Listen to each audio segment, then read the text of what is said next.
Howdy all, Ruckus here. There was a bit of a debacle with my last episode. I put some music in there that I think got it geo-blocked in certain locations, so apologies if you were not able to view it. I will be more careful in future. Today though, I have a bottom tier battle episode, this time in the SU-152. I did mention a few eps back that I was going to do a bottom tier battle on this tank, and here it is. It was easy to get together the games required to show this thing off because it performs so well in all tiers, and it's all down to its key strength. The Cromwell was all about speed, but the SU-152 is all about firepower. The stock gun on this, the 152mm ML20, is an enormous weapon, and if you spam high explosive at people in this thing, you are guaranteed to do damage. The first of the three games I'm going to show off today is here on Oasis Palms. The teams are reasonably well balanced. We've got an extra tier 9, but the Reds have 2 extra tier 8s. Everyone is spread out, tanks covering all corners of the map at this stage. Battle for the high ground looks to be being won by our guys on the northern corner. Myself, Saigon in his T29, and this M103 to my left have gone south. And Saigon's going to move up into the high ground. The M103 is holding that hold down position there in the valley up against a Tiger P and that E75. I've got HE loaded. It's my default ammo in the SU-152. Does a huge amount of damage even if you do not penetrate. Expect to get anywhere between 300 and 400 damage against just about any target, unless you're firing up against T95 or something with a massive gun mantlet. You can pretty much guarantee that kind of damage. So turret of the E75, very well armored, but still get 333 damage. Barely even had to aim. And that is the strength of this tank in high tier battles. So the E75 is backing off. There's a Panther 2 here. He's come out into the middle of the map. I see an opportunity. I climb this ridge here. I'm not going to get spotted. I swap to AP. One AP round through the side of his vehicle. I'm going to move down into cover. A reasonable amount of cover anyway. Load HE because I know I just have to splash this guy now to take him out.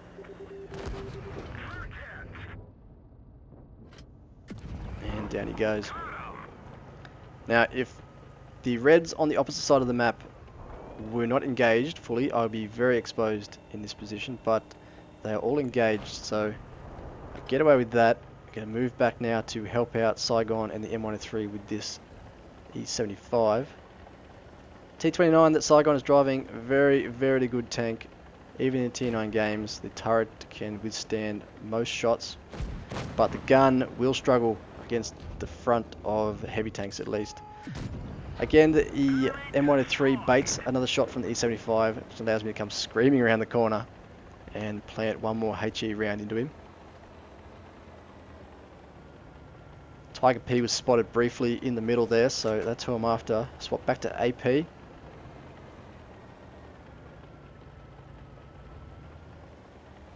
Still looking at that issue. I don't want to get shot in the flank. But here he comes. He's climbing the ridge. I need to aim fully for this one because if it deviates and I get a glancing blow against the armor, the AP round will not go through. But it does for an average damage roll. Back to HE. There's a Jag Tiger and the SU left.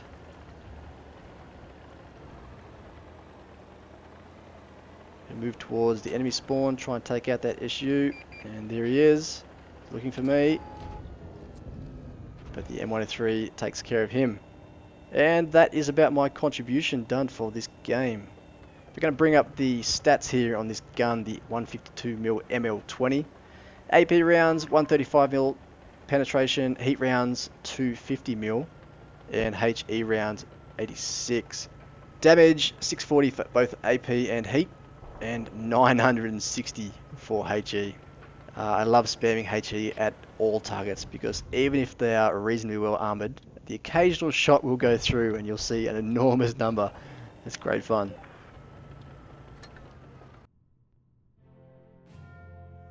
Into the post-game stats, 2k damage for myself. Saigon there, even though he was able to weather a lot of shots from the E75, could not do much damage back against the front of that very well armoured tier 9 heavy tank. Only 5 shots fired for myself. and 31,000 credits. Up next is the first of two matches starting from this side of the map on Rockfield. These two games play out very differently from one another, and I just want to do a bit of an analysis on what happens and why things went the way they did. When you're playing as a bottom tier vehicle, you want to be mindful of a few things. One of them is to not get ahead of your high tiers where possible, and to contribute where you can, but not necessarily make the big plays.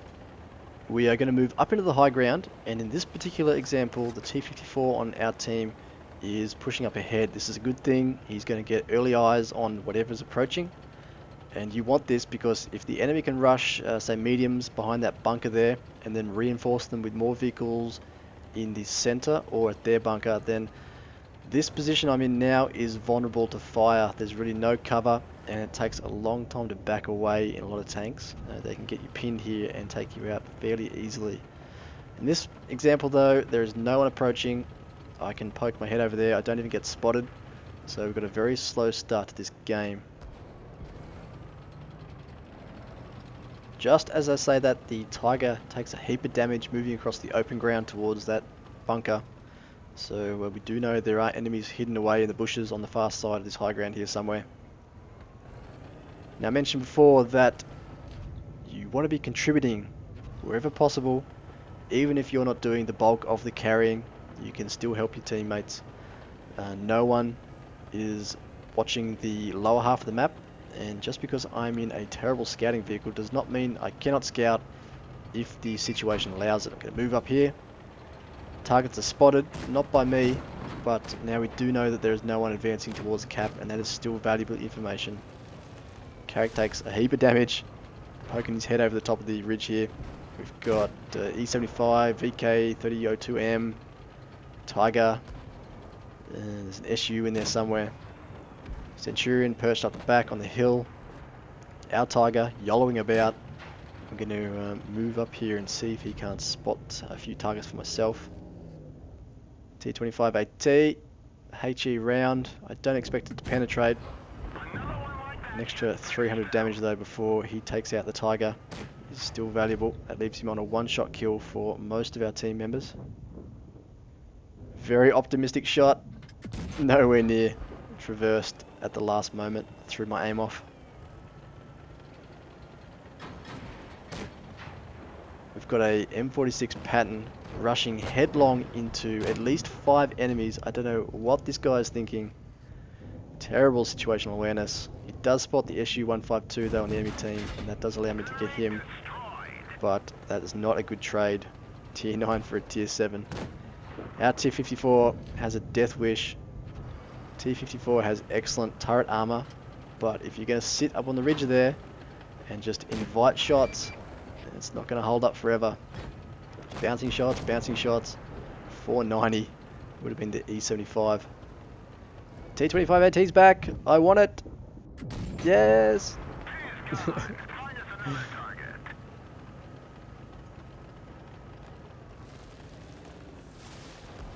So, despite the dubious tactics employed by some of our members, the team is going okay.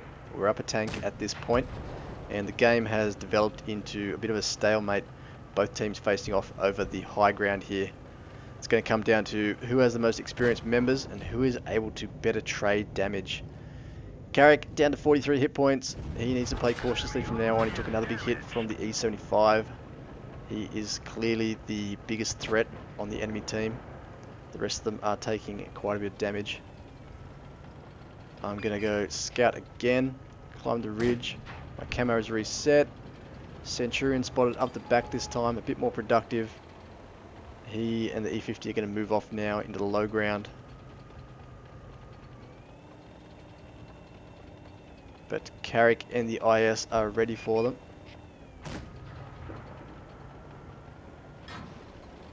My camo's reset again, so I can pop up here.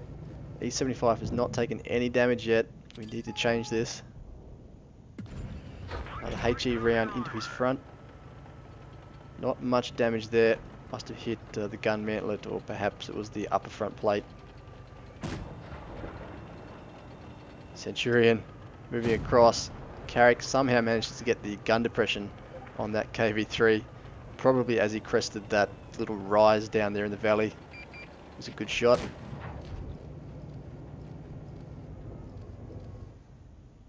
It's just the E75 and the Tiger left now. We should be safe to move up. We've got these guys pinned now behind the bunker. There goes the Tiger. It's just the E75 left. Watch us make a mess of this kill. This guy's obviously a pretty good player. I make the first mistake. HE round loaded. I should have just planted this shot, but I swapped to AP thinking I can get a side shot. He sharpens the angle, backing off. I swap to heat. He sharpens the angle even more. Even that one bounces. So that was a waste of a hit. He kills the T-54. Still backing away. The IS is threatening his front. He charges him down. I swap to AP, think I can get behind him while he's distracted, but he rams and shoots the IS, taking him out of the game, and now I cannot come around the corner. He'll just do the same thing to me. A ram and a shot will leave me on very low health. I don't want to get killed at this point, that would be embarrassing. IS-3 takes one on the flank as he charges by, but now we've got this guy surrounded from 3 sides. It's just a matter of time.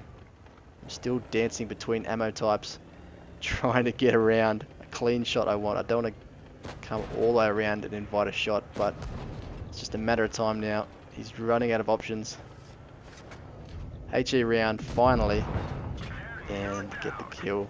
Well played to that guy. He was a very good player.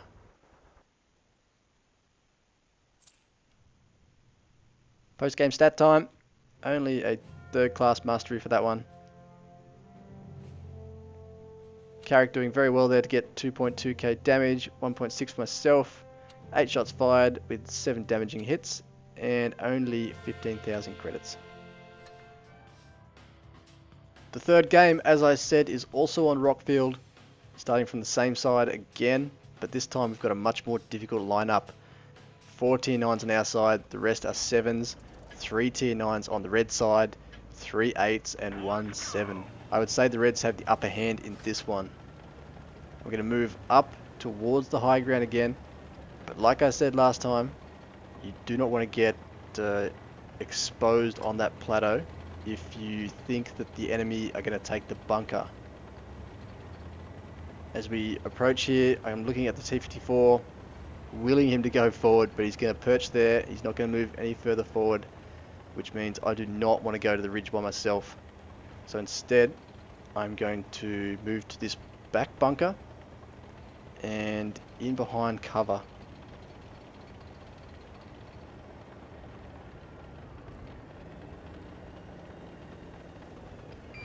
And there we go. That is why you do not rush ahead in this portion of the map if you are a lower tier. We've got M103. There's 2 of them there. They're in a platoon. T-54s come up as well. And the Tiger tier 7. Myself and Black Prince 77. His KV3 are here. I'm going to use the bush on the left hand side. If you're not familiar with the spotting mechanics in Blitz, bushes are your friend, especially if you're in a TD. Unless you fire from behind a bush, you're unlikely to get spotted. So I can approach, get my firing solution, fire, and then quickly back off. I'm not spotted until I fire the gun. And that is the tactic you'll see me use all throughout this game, at least until I'm forced to retreat. I'll wait for the camo to reset, and as it does, I move back behind the bush. I'm free to line up my shot as long as I want. Wait for, say, the enemy to look somewhere else, or reload, fire the shot, and then back away as I get spotted. That time I was far enough back behind the bush that I wasn't spotted, but the principle is the same. Black Prince is going to have a hard time of it. For starters, he's obviously a tier 7, firing against a lot of tier 9s. And he doesn't quite have the gun depression he needs to hit their weaker hulls. I can see something to my left, it's the ISU. I really need to be careful here when I fire the gun. I'm waiting for the right time. I don't want to waste a shot. And there is my target, Tiger. Bang!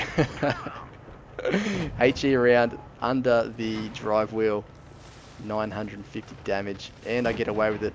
The ISU must have been distracted by something else as I was spotted there. So I'm back into cover, again resetting the camo. with that ISU there, I really need to be selective about poking out and taking shots. The E75 has come up, E75 on our team has come up to the high ground, and you can see here he's just got no cover, and there's not enough guns holding the Reds back, so he's taking a lot of damage. Black Prince also taking fire. There's really not much you can do in that spot, especially against those two M103s. It's only a matter of time before that E75 goes down. I've got to reposition. There he goes. All our big vehicles are too far back. We're ahead of the rest of the team now. M103 behind me, not doing much. He really needs to move forward. I'm still in HE. I'm waiting for these guys to advance. Here comes the M103 platoon. They're focusing on Black Prince, which means I can get away without taking any damage. Oh, no I don't. Heat, looking for heat, but just not enough chance of getting through there. I'm back to HE again, just getting solid hits, 200, 300 at a time. Retreating as I go. It's going to be harder for them to advance from here, but I still need to be careful. Get a cheeky one again into that M103.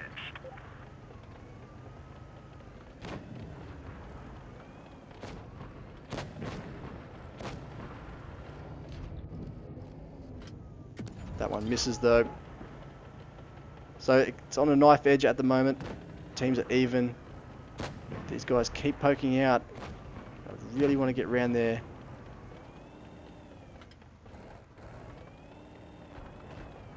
It's all about timing. Gotta wait for them to be distracted. I think he is, but he wasn't. We trade shots. Mine hits his gun. No damage. That would have been a critical hit on his gun, but I would have preferred damage, and his return shot lands and goes for full damage. He also takes out the Jag Panther behind me. Things are desperate. I'm spotted. That was a lucky shot. I fired. He clearly wants to finish me off, charging me down. He's had enough. Trying to pull back behind the rock, and his shot goes straight into the gun mantlet. Perhaps that critical hit on his gun saved me there. Return HE, takes him out of the game. Here comes the T-54. As soon as the team thinks they're done, and they see a weak tank 2 tiers lower than them, oh, we'll go straight for him. I need that desperate last kill. Not today, T-54.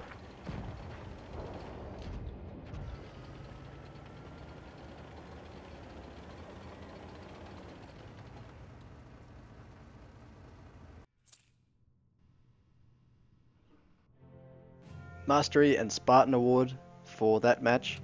3.6 for myself, almost as much for that M103. I guess he was being effective in that position, just an unusual spot to be.